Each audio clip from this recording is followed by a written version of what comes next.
Les parents d'élèves ne désarment pas en vue de la prochaine rentrée scolaire.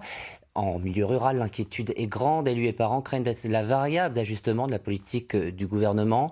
En septembre prochain, les classes à 12 élèves initiés cette année dans les CP des REP+, seront étendues à tous les réseaux d'éducation prioritaire. Les classes de CE1 seront elles aussi dédoublées par endroits. Au Bois d'Hennebourg, près de Rouen, où l'une des 3 classes est menacée, les parents ont décidé de passer à l'action en cadenassant l'école du village. Sylvie Callier, Hervé Colosio.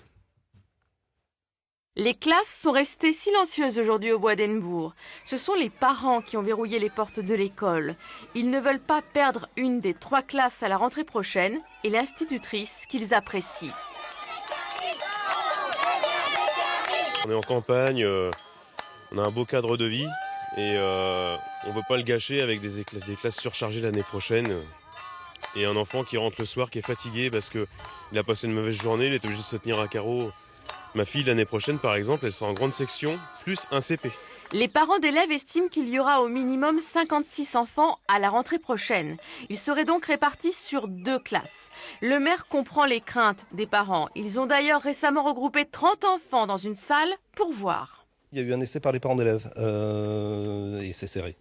C'est serré et il y aurait une classe en plus complètement vide. Alors, on aurait une classe qui ne servait à rien et on ne pourrait pas mettre d'élèves dedans puisqu'un enseignant sur 2 classes, c'est pas possible.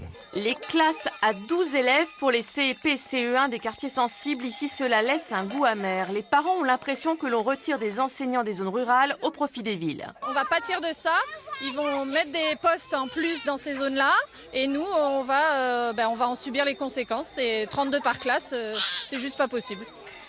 Pour cette classe du Bois d'Hennebourg, il reste encore une chance. Les derniers arbitrages de l'inspection académique pour la carte scolaire seront rendus en juin.